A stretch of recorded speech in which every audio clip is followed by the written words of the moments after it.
Hi everyone, I'm Arfin Yusuf. I'm here with the next lesson for you.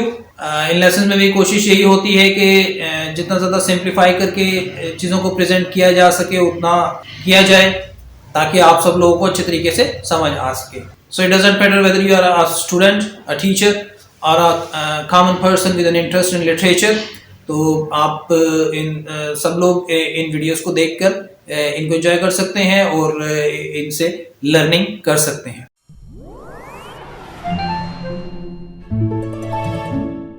Welcome to my channel lesson.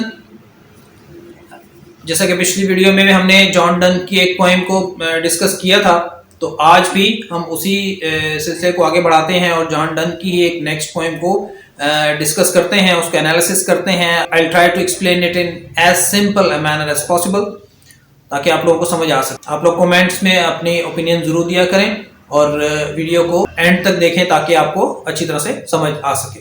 So let's start. John Donne की next poem the sun rising को हम आज discuss करेंगे. इसमें भी poet का बड़ा conjugal और प्लेटोनिक मूड हमें दिखाई देता है. पोएट के इन मूड्स को मैंने अपनी पिछली वीडियो में एक्सप्लेन किया था. आप उनको उसको रिविजिट कर सकते हैं ताकि वो आपको दोबारा ज़हन नशीन हो जाए, उसको रिफ्रेश कर ले.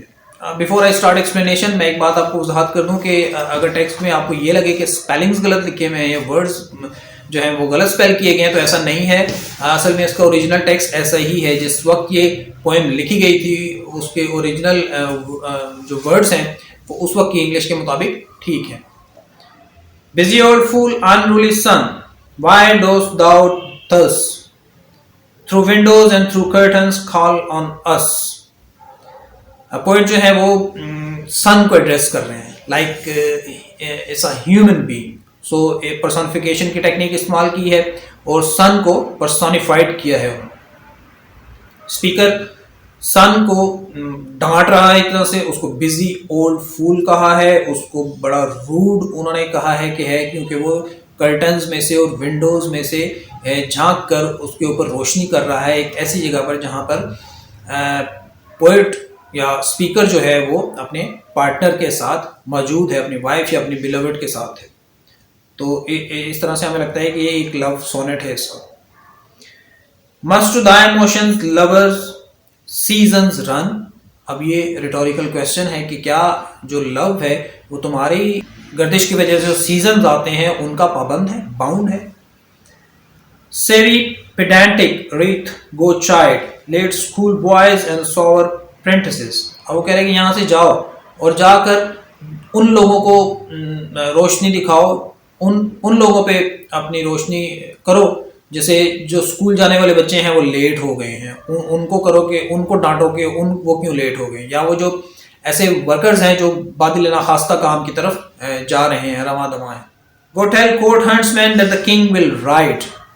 या जो बादशाह के मुशीर हैं, एडवाइजर्स हैं, उनके पास जाओ, उनको बताओ ताकि उनको पता लगे कि दिन निकल आया और बादशाह जो है वो अब जाने के लिए तैयार है, शिकार पर निकलने के लिए तैयार है, उधर जाओ. Call country ants to harvest offices.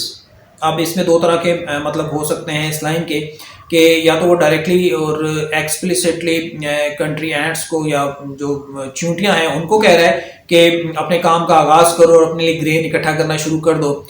और इन अदर वर्ड्स अगर हम इसको डिग आउट करें और इसको सिंबॉलिकल वे में देखें तो वो एड्रेस कर रहा है फार्मर्स से कि वो जाएं और अपने काम का आगाज करें. Love all alike no season knows nor climes nor hours days months which are the rags of time.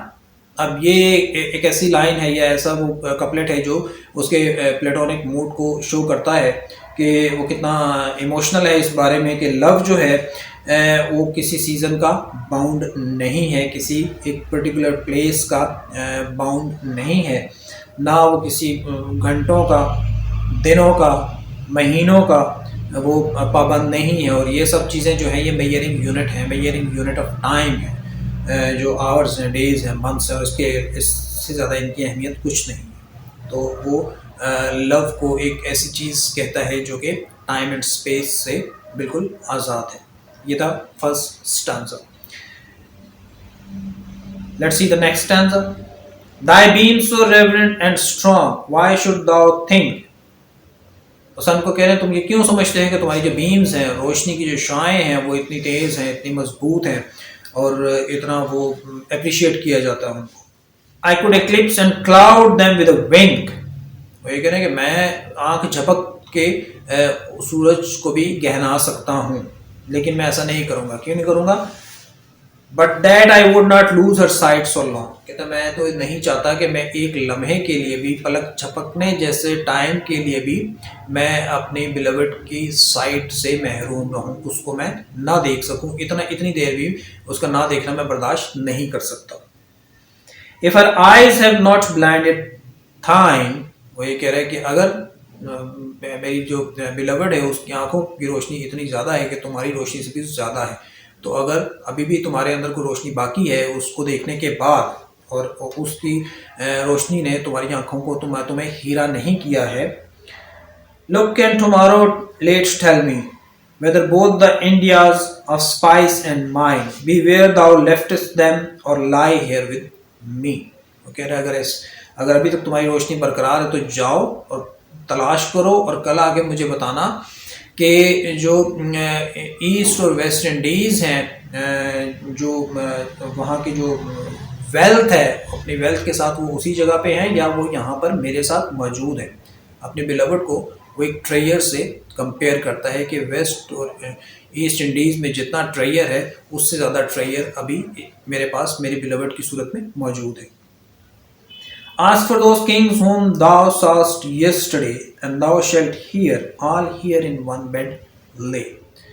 वो कह रहे जाओ और देखो कि जो किंग्स थे जितने भी, वो अपनी जगह पे हैं जहाँ पे उन्होंने कल तुमने उनको देखा था, या अभी वो मेरे पास हैं, या मेरी अब हैसियत एक किंग जैसी है, चूँकि आई हैव अ वर्दी queen.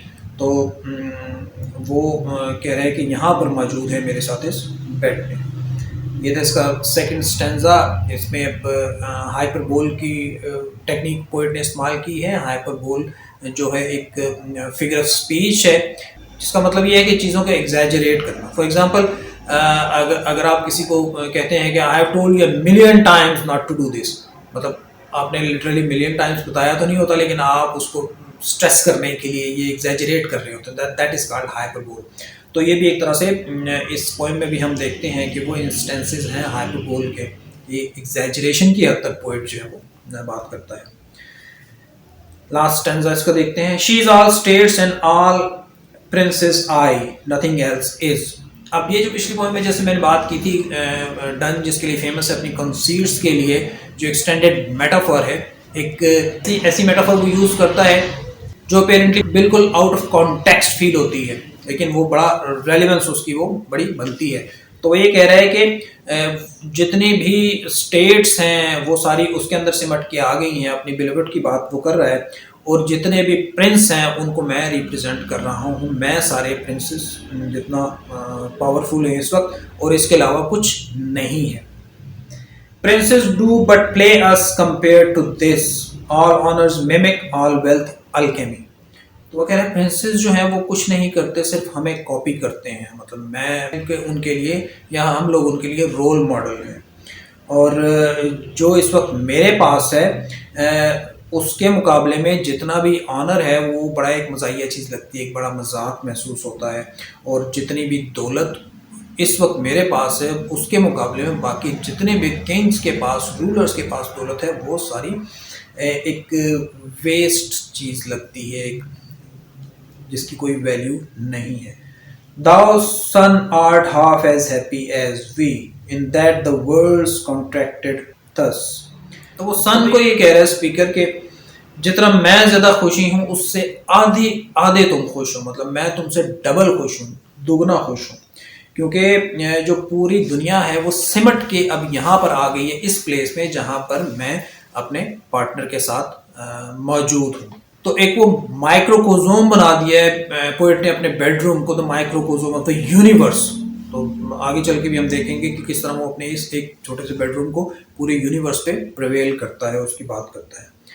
Thine age asks ease, and since thy duties be to warm the word that's done in warming us। अब अगेन यहाँ पे वो उसकी एक्सटेंडेड मेटाफॉर है या वो एग्जैजरेशन हाइपरबोल की टेक्निक है कि सन को वो ये कह रहे हैं कि तुम्हारी एज का तकाजा ये, तुम अपने से ही काम करो, तुम बूढ़े हो चुके, तुम्हें रेस्ट की ज़रूरत है और तुम्हारी ड्यूटी जो है दुनिया को हीट अप करना होती है, दुनिया को हीट पहुंचाना होती है, हरारत पहुंचाना होती है। तो तुम सारी दुनिया को छोड़ के सिर्फ हमें हरारत पहुंचाओ। तो इसका मतलब ये है कि तुम सारी दुनिया को ही हरारत पहुंचा रहे, चूँकि हम ही सारी दुनिया को रिप्रेजेंट कर रहे हैं। Shine here on us and thou art everywhere. This bed thy center is, these walls thy sphere. तो वही कह रहे हैं कि हेयर, शाइन हेयर, यहाँ पर अपनी रोशनी फैलाओ। तो इसका मतलब है कि तुम सारी दुनिया में अपनी रोशनी फैला रहे हो।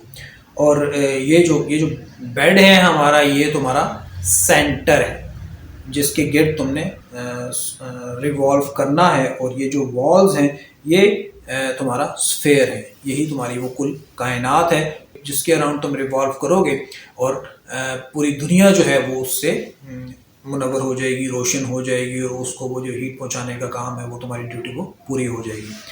तो ये 3 स्टांजा की पोएम थी जॉन डन की द सन राइजिंग। एक लव सोनेट है, उसकी जो लव पोइट्री है उसका एक पार्ट है जिसमें उसका मूड हमें बड़ा कॉन्जुगल और प्लेटोनिक वो नज़र आता है, और वो सन को जो है वो बुरी तरीके से वो एड्रेस करता है, मतलब डांट डपट वाले मैनर में।